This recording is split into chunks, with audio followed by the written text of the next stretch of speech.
Ustaz, saya mau tanya, paman saya pengguna khodam jin muslim katanya. Sering saya ditawarkan untuk pakai karena sering mengingatkan untuk sholat tepat waktu. Kalau badan sakit keselio bisa disembuhkan. Seperti disentak-sentak tahu-tahu sembuh. Apa yang harus saya lakukan untuk mengembalikan dia ke jalan yang benar ya? Ingatkan bahwasanya tidak boleh demikian ya. Oleh karenanya yang berhak menguasai jin cuma Nabi Sulaiman. Dan Nabi Sulaiman pernah berdoa, ya habli mulkan la yambagi li ahadin min ba'di innaka antal wahhab. Ya Allah, anugerahkanlah kepadaku suatu kerajaan yang tidak boleh untuk seorang pun setelahku. Sungguhnya Engkau Maha Pemberi anugerah.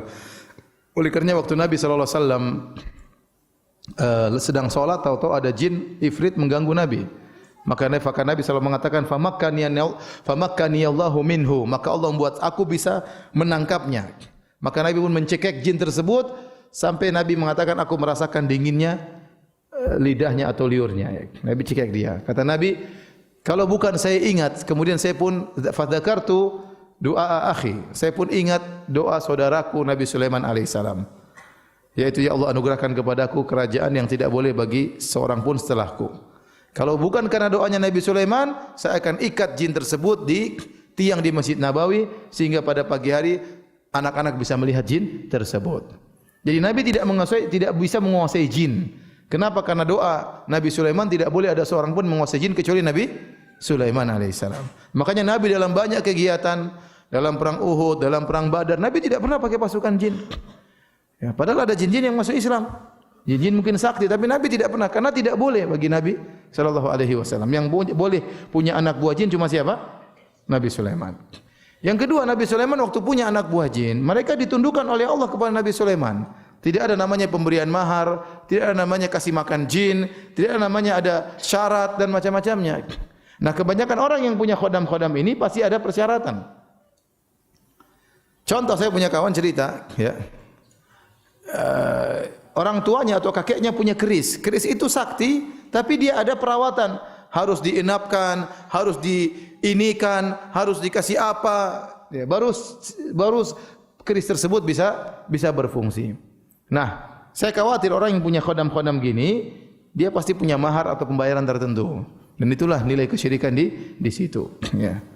Makanya dalam Al-Quran Allah mengatakan, ya ma'syaral jinni qad istakthartum minal ins. Wa qala awliya'uhum minal insi rabbana istamta'a ba'duna bi ba'din. Ya. Tatkala Allah berkata, wahai ma'syaral jin, wahai jin sekalian, sungguhnya kalian telah menyesatkan banyak manusia. Maka berkatalah wali-wali mereka dari kalangan manusia, ya Rabb kami, sungguhnya kami telah saling menyenangkan di antara kami. Jin menyenangkan manusia, manusia menyenangkan jin. Adapun jin menyenangkan manusia, jin membantu manusia. Keperluannya apa? Ya. Sampai ada orang tukang pijit, supaya pijitnya enak, dia pakai jin. Jadi hanya sentuh saja, tapi yang dipijit terasa sudah. Kenapa? Ada jin tukang pijit. Ya, ada seperti itu. Ada, dia pakai jin. Ya, tukang obat karena pakai jin. Ada jin spesialis seperti ini. Jadi jin menyenangkan manusia dengan membantu banyak kebutuhan manusia.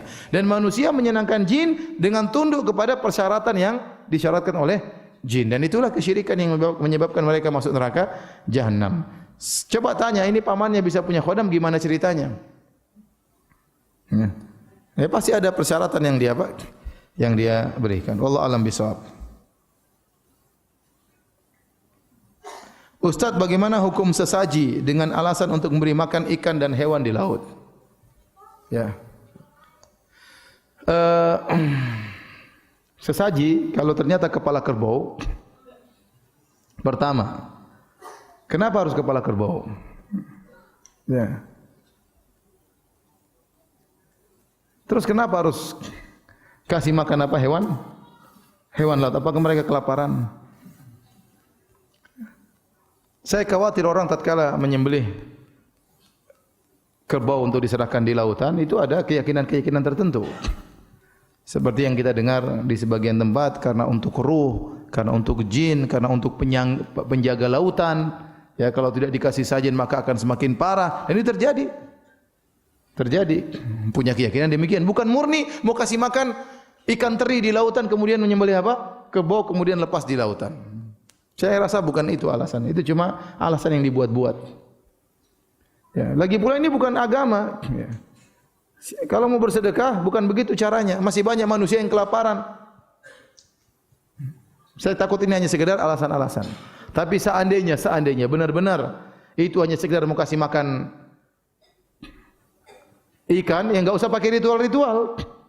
Enggak usah pakai dupa-dupa, enggak usah pakai menyan-menyan, enggak usah pakai ini, enggak usah pakai ngapain. Mau kasih makan ikan nonton acara gitu enggak? Tinggal kasih aja sudah selesai. Lagi pula, apakah ikan suka kepala kerbau? Kan pertanyaan berikutnya. Apakah ikan suka makan kepala kerbau? Jadi intinya saya khawatir itu hanyalah alasan yang dibuat-buat. Apalagi di sebagian tempat terlalu banyak kejawennya. Dan kejawen itu sangat terkontaminasi dengan mistik-mistik, dengan roh-roh keyakinan yang macam-macam. Jangan main-main masalah begini. Ini masalah syirik akbar ya. Masalah syirik akbar.